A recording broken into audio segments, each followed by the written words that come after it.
pensamos, ¿no? Cuando pensamos en salud mental, y muchas veces la pensamos de una lógica bastante básica y conocida, como causa y efecto. Algo que me pasa, entonces hay un problema y hay que arreglarlo. Esa forma de pensar no es casual.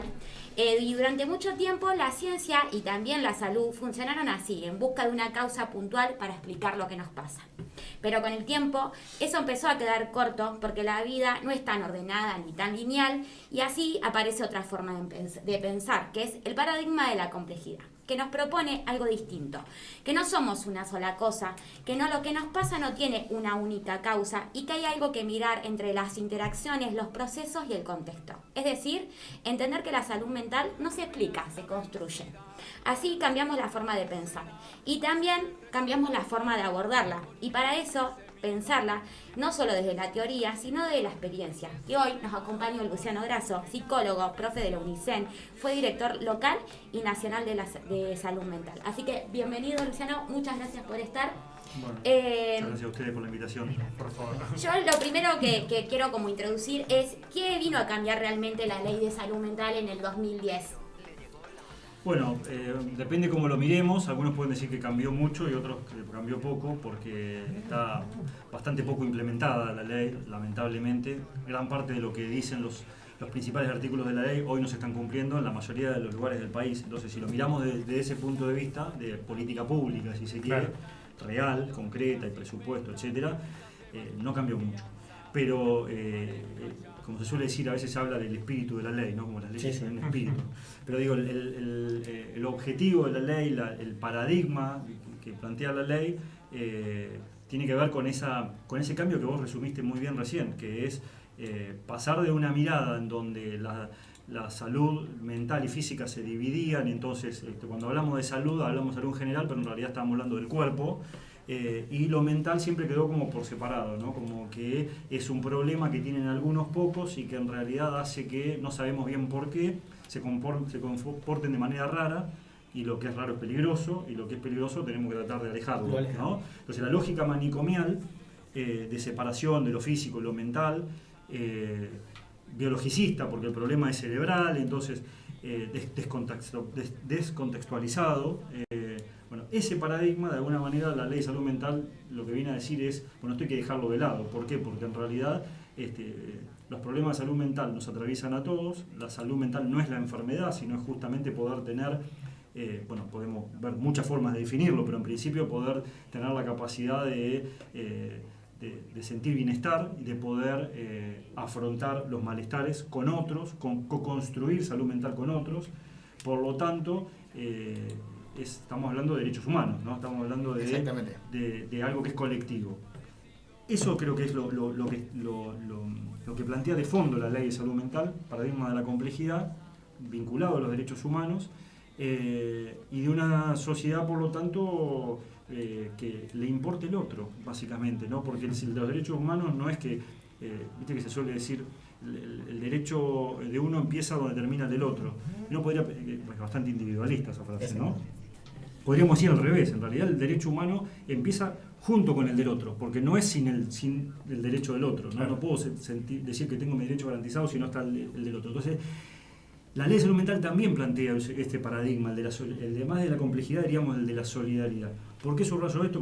Con esto cierro, porque de alguna manera es la discusión de fondo respecto al proyecto de ley de modificación, del proyecto de ley de modificación de la ley, que va más allá de modifica este artículo que la ley, la internación involuntaria. En realidad es un proyecto de ley que es un proyecto de sociedad, que vuelve a esta cuestión de lo individual, ¿no? Del que cada uno se haga cargo de su propia salud mental, de la idea de que, ¿no? la medicina está por arriba y el resto de los ciudadanos está, ¿no? De que si alguien tiene algún problemita, listo, internación involuntaria, lo encerramos.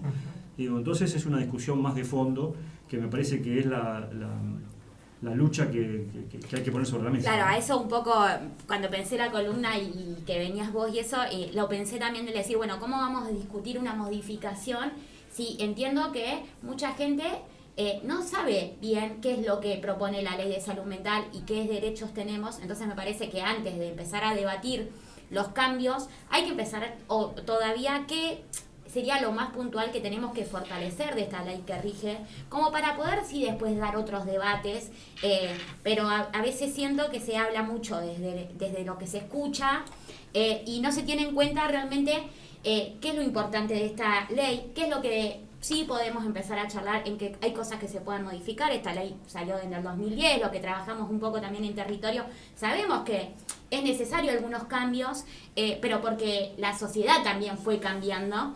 Pero digo, ¿qué creemos y qué le podemos dejar a los oyentes en que primero como base, y hay que saber para después ponernos a pensar sobre la ley de salud mental? O sea, que es como una persona que por ahí no está muy cercana a las teorías y eso, bueno, ¿qué puede empezar a armar como para poder empezar a charlar en la comunidad y en la sociedad esto de, bueno, si hay modificación o no hay modificación? Y volviendo a lo de los derechos, digamos, la ley lo que propone o exige es garantizar derechos en salud mental. Entonces, hay un primer derecho que uno podría pensar que es lógico, que es que el que tiene un problema de salud mental tiene el derecho a tener la atención. Totalmente. ¿No? Vamos a empezar por ahí, por lo básico. Y eso no se está cumpliendo. Entonces, Juan, Pedro, María, Florencia, quienes estén escuchando en este momento dicen, bueno, esto está pasando. Eso es lo que uno, por ahí la mayoría de la sociedad, primero empatiza en relación a cuando hablan de la ley de salud mental y quieren modificarla. ¿Por qué? Porque dicen, hay un problema. Es decir, cada vez yo también pasé por un momento de depresión o de tristeza, mi hermano, mi pareja, mi tío, un amigo, o que tiene un consumo problemático, y la mayoría de ellos no está teniendo la atención adecuada. O porque tiene una obra social y tiene un problema, o porque se atiende en el sistema público, estoy hablando en cualquier lugar del país, ¿no? Sí. Y trató de ir al hospital y le dijeron no hay psiquiatra, o mi hermana llevó a su hijo que tiene un problema de adicción a la guardia y estaba con un policonsumo y no se quería internar, y el médico le dijo no, porque la ley de salud mental me impide, si él no quiere, y mi hermana se tuvo que ir con mi sobrino y está con el miedo a que le pueda pasar algo. Esto es real. Y entonces, ¿qué dice la ley? Bueno, que el sistema de salud tiene que tener todo eso. Entonces, ahí hay un primer punto, que hay una discusión en donde primero tenemos que avalar, tenemos que validar el dolor y el sufrimiento real y la validez de todos los que reclaman por un sistema de salud mental justo y de calidad y accesible. Eso es lo que dice la ley. Entonces ahí, en una parte estamos de acuerdo, lo que no podemos decir es que eso no funciona es culpa de la ley, porque justamente Claro. es la no aplicación. Entonces eso tiene que pasar. Si ustedes me preguntan, ¿algo se puede modificar de la ley para que eso se cumpla? Yo creo que no es necesario, pero uno podría decir, bueno, que sea más explícito, que ponga más presupuesto, es decir, porque en definitiva estamos hablando de presupuesto, claro, que exija más a los gobiernos a poner presupuesto. A cumplir la ley. Exacto. Ahora, dicho esto, también me parece importante que por ahí es algo que la mayoría de la sociedad está alejada de esta realidad, pero también hay que decirlo porque hay un riesgo en relación valga la redundancia, al término riesgo y las internaciones involuntarias, y puede ser un retroceso, y es que algo que seguramente sí vamos a estar todos de acuerdo, porque uno cuando lo dice sí, es obvio, que es no podemos internar a alguien que tiene un problema de salud si no tiene criterio de internación. Todo vamos a decir obvio, ¿no? Claro. Sin embargo, históricamente no fue tan obvio, claro, esto, en salud el mental. Gran Encierro, y Pinel viene a marcar algo de esto de separar a los locos de ese tiempo. Pinel en 1900, claro, y el psiquiatra Juan Pérez la semana pasada, claro, digo, no es en el 1900. Esto de decir a alguien porque molesta o porque, por las dudas lo internamos. Sí, alguien que salía de la normalidad se encerraba sin criterio. O molesta, sí. Ahora estamos, por lo que escucho, ¿no? Yo hablo desde mi total ignorancia sobre la ley. Creo que, viste que vos decías que el paciente tiene que autorizar su internación, ¿no es cierto? Con esta ley, con la que tenemos actual. Antes, que eso se cree, pero no es así. Está bien. Socialmente se cree eso, pero en realidad la ley dice lo contrario. No, te corté, pero voy a decir que antes... Claro, yo creía que antes se internaba con una orden de internación sin la voluntad del paciente, digamos, ¿no? Tampoco es así. Claro, a ver, siempre hay que tratar de que un paciente... pensemos en cualquier problema de salud, ¿no? Que un paciente esté de acuerdo con una internación. Y cuando el paciente no está de acuerdo, pero el profesional siempre tiene que ser un profesional de salud mental. ¿Por qué digo esto? Porque antes el juez podía indicar una internación. A eso iba yo. Un juez podía indicar una internación. Y esto no está bien, porque el juez es abogado, digamos, ¿no? Entonces, el juez puede decir, acá en fulano de tal tiene tal problema de salud gastroenterológico, de lo que sea, o de salud mental, y necesita una atención urgente y el sistema de salud no lo está atendiendo. Obligo al sistema de salud a que lo atienda. Por supuesto, es una facultad y hasta una obligación del juez porque hay un derecho no garantizado, corre el riesgo de la vida de una persona, pero ¿qué ordena? Que lo atiendan. No dice cómo lo tiene que operar al cirujano. Sí, ¿No? Esto es lo mismo. Lo que puede decir el juez es, acá hay alguien que tiene un problema de salud mental. Evalúenlo urgentemente. Ahora, después de esa evaluación, si es para una internación, si es para darle tal psicofármaco, si es para darle psicoterapia o mandarlo a un centro de día, es una decisión de los profesionales de salud mental. Claro, y también un trabajo sobre los profesionales de salud mental. Digo, nosotros también cuando acompañamos a alguien que se tiene que internar, porque a veces estas internaciones son por daños a sí mismo o a terceros, entonces igual siempre se intenta que tenga una conciencia de la situación que está pasando y se lo acompaña a esa persona que algo de esa voluntariedad que tenés que tener, bueno, que entren o a una clínica terapéutica por consumo, uno intenta, desde el acompañamiento también a veces, que esa persona sea consciente, que haga ese tratamiento, que tenga un para qué. Por eso muchas veces lo del involuntario queda medio disociado de charlar y trabajar en espacio, en tratamiento, con profesionales, de que siempre sea una decisión de esa persona. Tal cual, por eso digo que también estamos hablando de modelos de sociedad, porque en realidad no adscribimos a la idea de que alguien, porque tiene un problema de salud mental, vamos y lo agarramos y lo metemos de cabeza. El diálogo, porque además en un tratamiento de salud mental es fundamental la voluntariedad, ¿no? Ahora, también es cierto que cuando alguien está teniendo un problema de salud mental y corre riesgo su vida, bueno, tenemos que tratar de convencerlo. Ahora, si el paciente no quiere, o por las consecuencias que tienen determinados problemas de salud mental, que es que la persona no está en condiciones de decidir, porque tiene un brote, supongamos, o porque está bajo los efectos de un consumo, y está en riesgo, bueno, no podemos dejar que decida él. Esto la ley lo permite. No está en condiciones de decidir. No está en condiciones de decidir. Entonces la ley es clara y bueno, en ese caso hay que internarlo igual. El tema es, bueno, ¿cuál es ese límite? ¿No? Porque siempre hay que seguir ese gradiente. Y es muy difícil. Es muy difícil.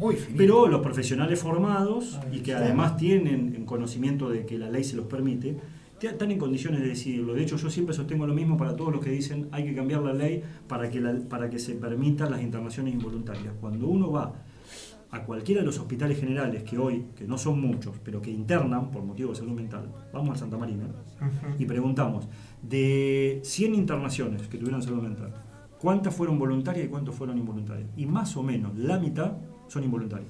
Porque es lo que pasa en la práctica. Claro. Entonces, más claro que eso, digamos, está pasando. Entonces, ¿cómo es que la ley no lo permite? Sí, esto pasa. Ahora, lo que no podemos autorizar es que se interne a alguien por las dudas, ¿no? Claro.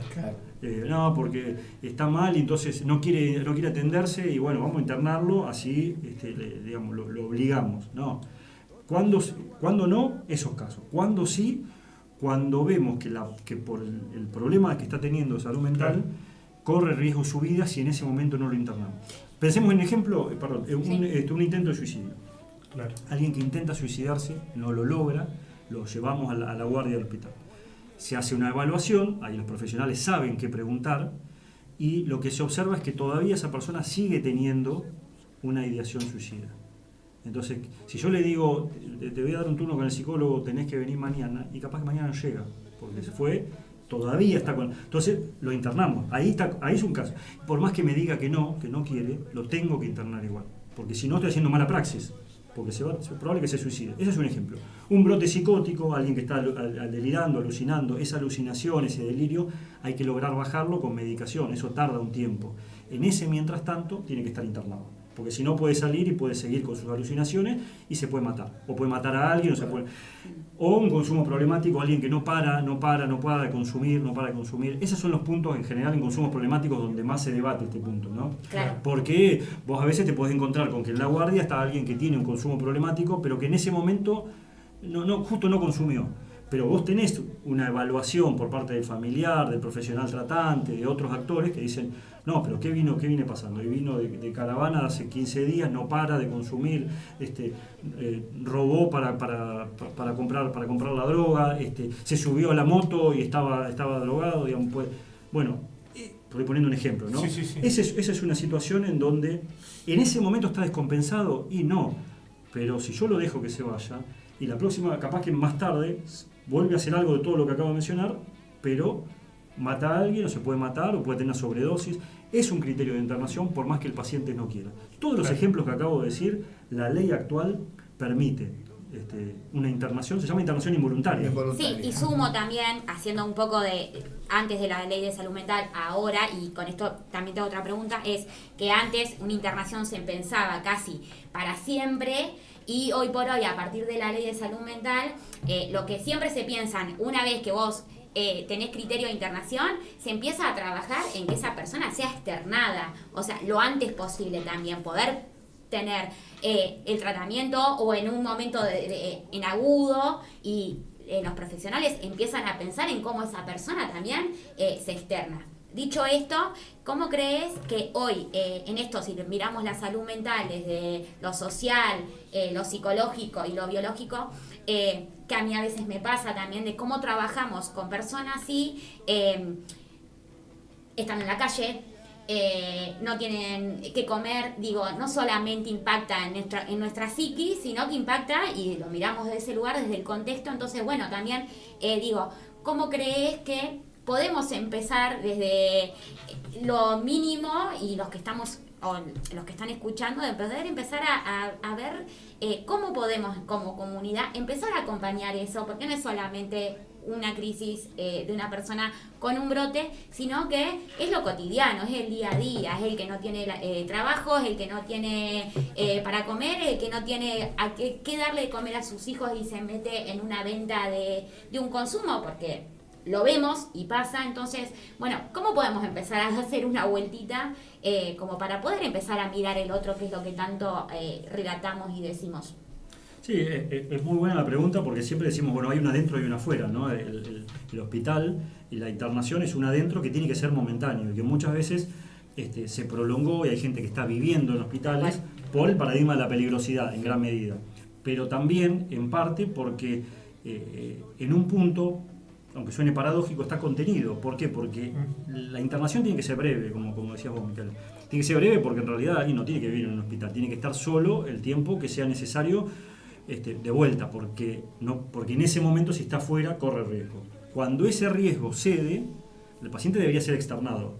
Ahora, cuando no hay red afuera, cuando no hay derechos garantizados afuera, empezás a poner en tensión. Ningún derecho es absoluto, ¿no? Los derechos son relativos. Entonces, ahí es donde uno empieza a pensar, bueno, ¿qué es mejor?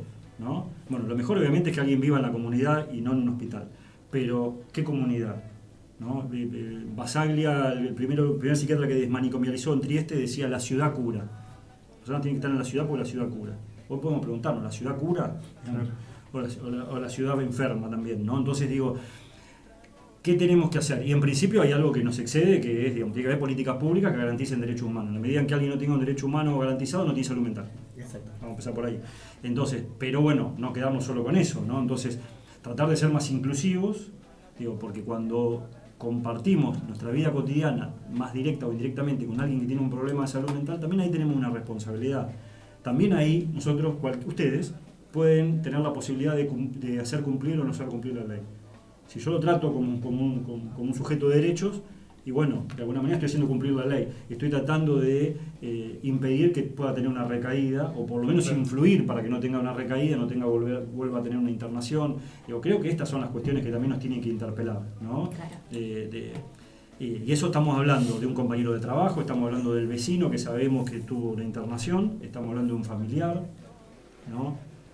Qué importante la familia, digo, porque siempre quedamos en esto de la salud mental y quién la padece, o quienes hacen síntoma dentro de una familia, y digo, qué poco se habla de estas familias que también padecen por eso, por las pocas políticas públicas, porque cada vez lo vemos más, lamentablemente, en que el sistema ya no da abasto y también los profesionales cobran poco. Entonces, digo, hoy a mí me pasa el decir, bueno, no es lo mismo el año pasado tener 2 acompañamientos terapéuticos y que mi psiquis y mi disponibilidad también esté puesta ahí, a hoy tener 5. Entonces, eso también va no solamente impactando la salud mental de la persona que tiene el síntoma, sino de los profesionales que trabajamos.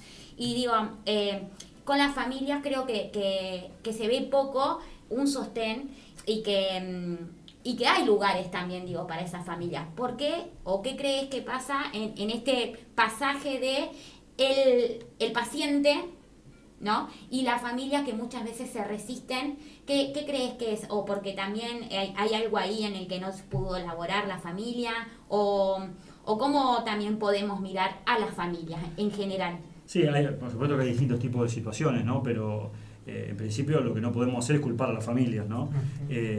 Porque también muchas veces se sienten solos. Yo digo, si nos está escuchando algún familiar, alguien que tiene un problema de salud mental, diga, qué fácil lo que está diciendo Lazo, ¿no?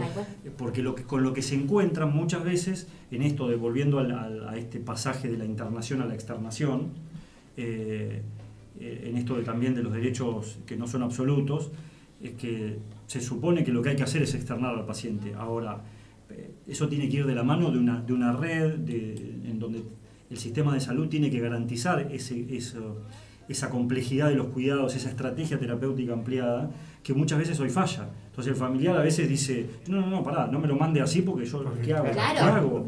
Y que hay una realidad ahí, digo, muchas veces quedamos como muy estigmatizando a la familia, porque la persona está en la calle, ¿no? Lo vemos muy cotidiano, por ahí acá se ve poco, pero está. Pero digo, bueno, también hay que entender esa familia que realmente no puede estar con esa persona, no tiene las herramientas para asistir. Hay personas en las que en ese momento son muy violentas. Entonces, la familia no es que quedan por fuera, sino son parte de este malestar. Y a eso voy con esta cuestión que me parece que hoy es fundamental, de que hay un malestar en el que sintomatiza, hay un malestar en el profesional, hay un malestar en la familia. Entonces termina todo siendo como el episodio anterior fue de cultivo continuo. Claro, exactamente. Hablamos esto de la detonado. Cultura del malestar, el episodio anterior, y me parece que todo el tiempo en estos contextos lo vamos a terminar trayendo, porque hay un malestar social que es muy difícil y que la salud mental queda muy por afuera, muy estigmatizada. Quien no tiene, podemos hablar de una esquizofrenia, de cosas de una enfermedad bien patológica, pero quedamos por fuera de esto, de lo que decías vos, el compañero de trabajo, ¿no? Creo que hoy se tiene que empezar a hablar un poco más de las personas que sí tienen un ataque de pánico, a las personas que sí, por ahí les cuesta dormir un poco más a la noche. Y en este sentido digo, ¿qué pensás sobre esta cuestión del clonazepam, que me parece que se está dando dentro de la sociedad de, bueno, tomar un clonazepam y así podés dormir?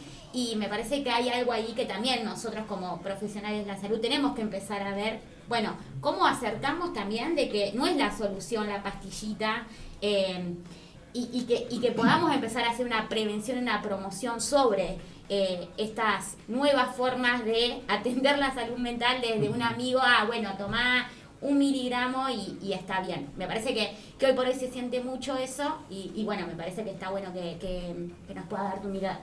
No, y bueno, cada psicofármaco tiene su función, pero en términos generales es o el equilibrio neurobiológico o la activación o la sedación, ¿no? En definitiva es paliar algo o ordenar algo.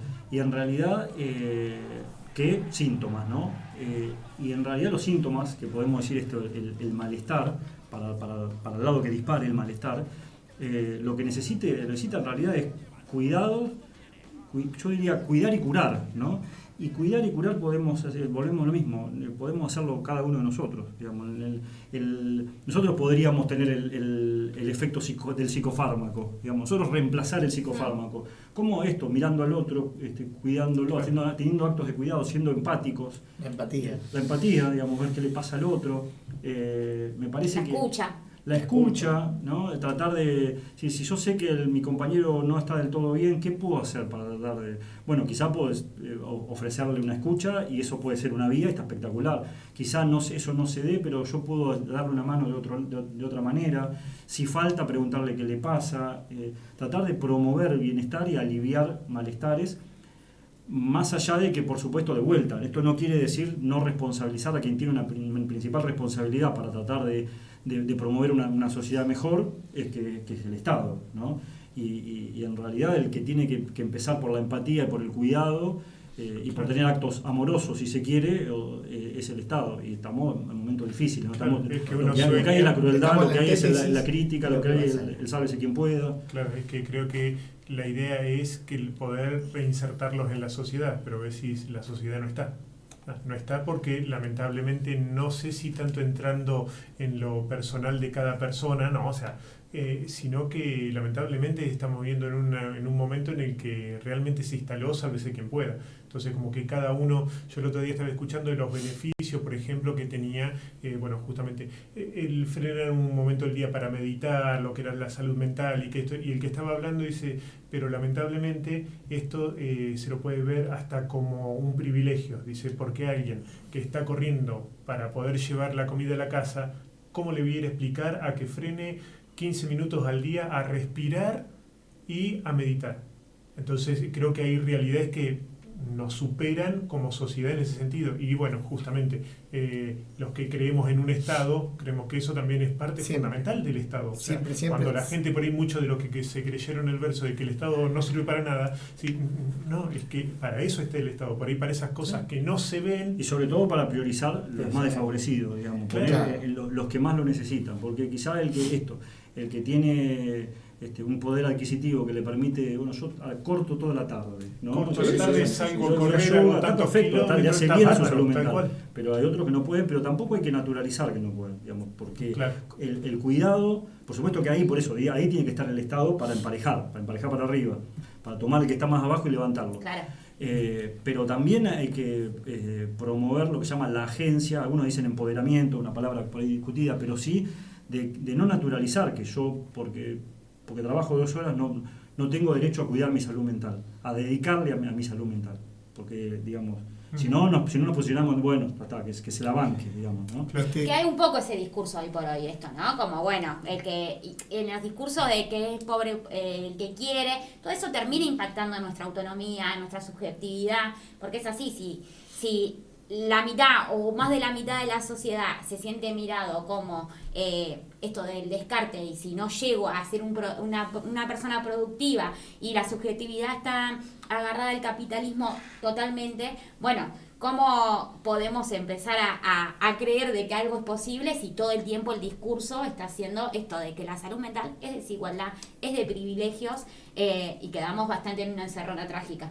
Sabe que siempre terminamos nosotros en lo que es el Estado presente.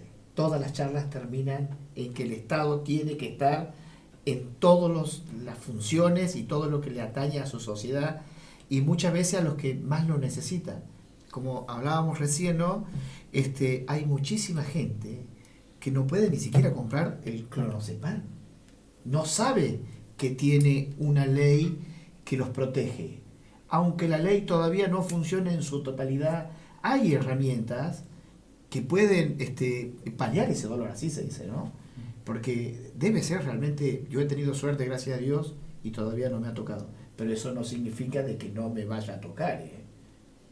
Tenemos que ser conscientes, tiene que volver la empatía, es fundamental. Nosotros los argentinos somos empáticos, por naturaleza, hemos recibido a cuan ciudadano del mundo se ha querido instalar y lo hemos abrazado. ¿Cuándo cambió eso? Eso también es un estudio que hay que hacer. Pero retomo esto que decís porque un poco lo que decíamos recién, tomando la pregunta del clonazepam, digamos, no se trata tampoco de demonizar los psicofármacos, ¿no? No. En muchos casos tienen una función bien indicada. Y comprometerse con eso, creo que me parece que es un poco desde ahí venía la pregunta, de cómo dejemos de naturalizar justamente de que es una pastillita, sino que es algo claro, que... ese es otro ¿sabes problema. qué? Sí. Algo que me encantó cuando empezamos con estas columnas de salud mental fue en una charla que teníamos con Micaela acá en la radio y que dice, pero lo que pasa es que tomarte una pastilla, dice, para el dolor de panza uno lo toma como algo normal. Es más, le decía, ando descompuesto, bueno, tomate, o me dieron por la presión, tengo que tomar toda la vida tal pastilla.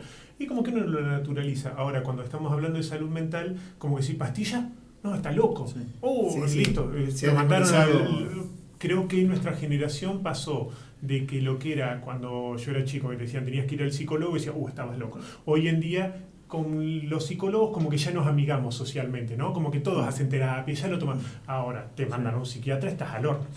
No, Y porque por ahí, y tal cual, y creo que cuando ella comentó de traer esta columna, digo, está bárbaro para poder justamente desasnarnos cada uno, porque tenemos esos prejuicios, ¿no? De decir, una pastilla. De hecho, no. yo tenía esos prejuicios con los psicólogos. Claro, venimos de esa generación nosotros, ¿viste? dentro de todo. Y en un tiempo en mi laburo, yo laburaba en la base aérea y mi cuerpo sabía que me tenía que ir de ahí. Ya me lo había avisado 100.000 veces. Y me costaba tomar la decisión porque, bueno, pertenecemos a una sociedad que se agacha la cabeza, pone el lomo y anda a laburar todos los días. Y fui a un psicólogo y en 3 sesiones me lo esclareció. Pero fantástico. Y me saqué como 100.000 kilos de la espalda de aquí, ¿no? Pero otra vez caemos en lo mismo. Yo tenía la posibilidad de pagar la sesión. ¿Entendés? Y gracias a Dios tenemos una ley que nos garantiza un montón de estas cuestiones. Que bueno, hay que perfeccionarla, hay que aplicarla de mejor manera, sí. Sin lugar a Eso dudas. sin duda, y creo Sí, que estamos también para eso, un poco para justamente ir ajustando algunas cosas desde el 2010 al 2026. Seguramente que hay cosas para Pero sí. ajustar. Por eso me parece que son tan importantes estas charlas. Sé que te tenés que ir, Luciano. Tengo- Pero bueno, nada, primero agradecerte porque me parece que está buenísimo, que también referentes como vos de la salud mental y que realmente puede venir a charlar desde una experiencia o un recorrido más de que una teoría. Así que bueno, nada, primero agradecerte y nada, y la idea es poder seguir charlando, poder seguir debatiendo y que la gente se vaya sumando también, porque es hacer entre todos un poco la salud mental. No, bueno, gracias a ustedes por la invitación y además las felicitaciones porque tienen un espacio, como una columna, digamos, sostenida, que le dan cabida a un tema que lamentablemente, por llamarlo de alguna manera, nunca ha sido marketinero, ¿no? Porque por alguna razón u otras, como o por negación o porque supuestamente es algo complejo, y darle un lugar desde este lugar, ¿no? De decir, no estamos hablando de algo que solamente pueden discutir los científicos, sino ni tampoco salud mental es, bueno, porque el que tiene esquizofrenia, qué sé yo.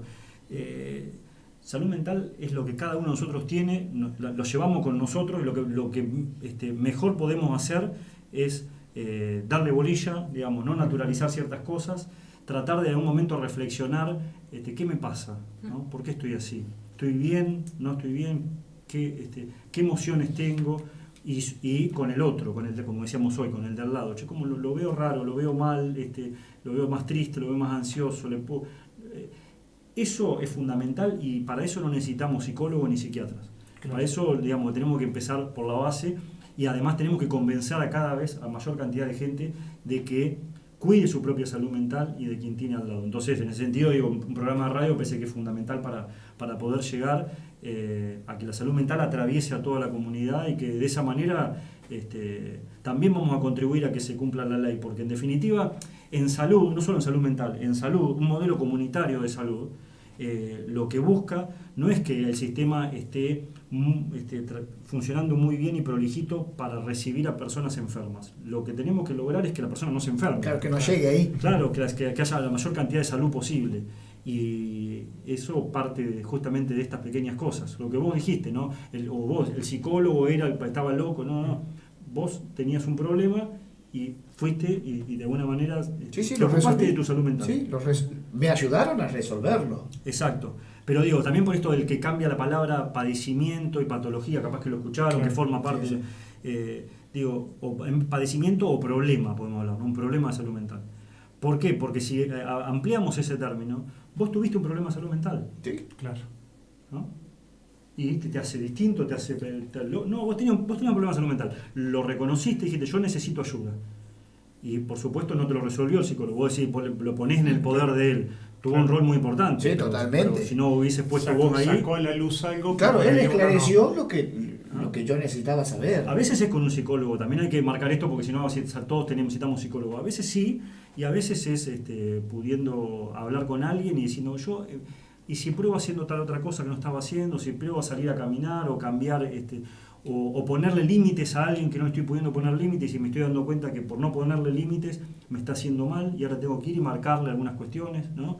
Por poner ejemplos. Sí, sí. Eso es cuidar nuestra salud mental. Más allá de que, de vuelta, y me parece que es importante cerrar con esto, el Estado tiene que garantizar el cumplimiento de la ley de salud mental, tiene que poner plata, tiene que poner profesionales, tiene que comprar los psicofármacos, todo eso, sin perjuicio de todo eso. Bueno, cada uno de nosotros puede poner su granito de arena y me parece que tenemos que apostar a eso. Así que bueno, gracias. Bueno, muchas gracias, Luciano.